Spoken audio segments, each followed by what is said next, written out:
Hey guys, this is Abhishek from gadgets2.com and today we are going to do a quick hands-on comparison of the Vivo V3 Max and the Oppo F1 Plus, which has been launched in India yesterday, and both of these devices are fairly identical in terms of the overall look and feel, and the build quality is quite superior on both of them. Both of these phones are metallic phones, however they have different processing power but the look and feel is fairly the same. We have got 5.5-inch Full HD display on both of these devices, however the display technology is different and we do have different set of cameras on these devices and different kind of performance overall. Let's start with this video, and in this video we are going to compare these two phones on the basis of specs, and we will try to tell you which one is better, especially on the basis of specs, because we have not used any of these two phones for much longer time, but we have experienced them and we have done a hands-on with both of them. So let me start with this comparison and let me start telling you how they are different.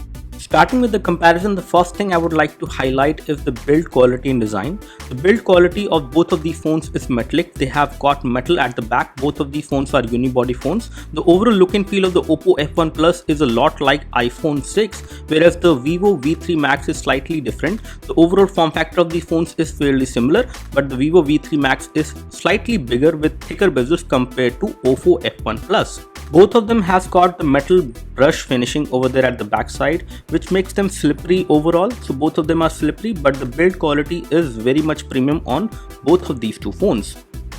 In terms of design, the bottom edge of the phone is fairly identical on both of these two phones. We have got micro USB port for data syncing and charging, loudspeaker mesh, and we have got 3.5 audio jack on the bottom on the Oppo F1, whereas it is on the top on the Vivo V3 Max, and we have secondary microphone on the top of the Oppo F1 Plus. Comparing these devices on the basis of megapixels, there is a difference in terms of megapixels. At the rear we have got 13 megapixel camera on both of these devices, but the front camera is different.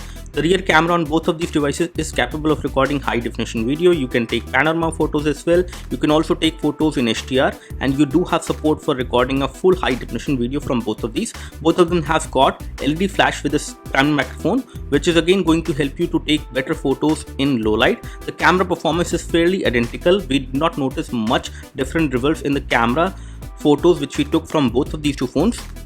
On the front bottom of these two phones, we have got a physical home button on the Oppo F1 Plus, which is definitely better and gives you great feedback as well. This one has got fingerprint sensor over there at the front button, whereas the fingerprint sensor is there at the back with the camera on the Vivo V3 Max. One more thing which is there on these two phones as far as these touch capacitive buttons are concerned, there are touch capacitive buttons on the Oppo F1. They do have backlit LED, whereas the touch capacitive buttons on the Vivo V3 Max do not have backlit LED. They are colored in silver, so it is quite difficult to see them when you are using the phone in dark room. On the front top, you can see that we have nice metallic earpiece on both of these devices. Both of them have got the proximity and ambient light sensors as well, and the front camera is different. However, we have the 16 megapixel front camera on the Oppo F1 Plus, which we have seen for the first time, whereas we have got only 8 megapixel fixed focus camera on the front on the Vivo V3 Max.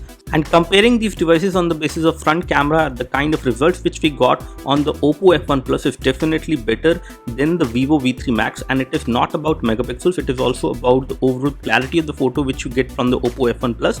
The front camera performance is definitely better on Oppo F1 Plus compared to Vivo V3 Max. Comparing these devices on the basis of display, both of them have got 5.5-inch Full HD display, whereas the display technology is different. The Oppo F1 has got a Super AMOLED display which looks more colorful and more vibrant compared to the IPS LCD display which we have on the Vivo V3 Max. But again, in terms of the overall day-to-day usage, both of them should be good, but the Oppo F1 does come out to be better in terms of the overall color reproduction and the viewing angles and the kind of display brightness it has got compared to what you get on Vivo V3 Max. Comparing these two phones on the basis of processing power, I would like to highlight that the Oppo F1 Plus comes with 2 GHz octa-core CPU, which is Cortex A53 processor. We have got Mali T860 GPU, and it is MediaTek MT Helio P10 chipset, whereas the Vivo V3 Max comes with 1.8 GHz octa-core CPU, which is Cortex A72, and we have got Adreno 510 GPU, which is good. It is Qualcomm Snapdragon 652. So in terms of the sensors, they are kind of identical, but in terms of the overall processing power, there is a minor difference in the clock frequency, but the overall performance from both of them in initial usage and testing, we have found them to be fairly good, as the RAM and storage scenario is fairly identical, which does affect the overall performance. Both of of these devices have got 4GB of RAM, both of them has got 32GB of internal storage, and there is support for micro SD memory card on both of these two phones. So the performance is fairly identical on both of them. However, the chipset is different, and more we can say as far as performance comparison is concerned only when we test both of these phones together. This is all we have as far as the quick hands-on comparison of these two phones on the basis of specification. More we can only say when we get to do the full review of both of these two phones. We are waiting for the review units. In case you have any queries and questions for any of these two phones, please leave them in the comment section below. You can always like this video if this video actually helped you by clicking the like button below. You can also subscribe to our YouTube video channel for more videos like this by clicking the subscribe button below. Thanks for watching this video. This is Abhishek signing off. Thank you.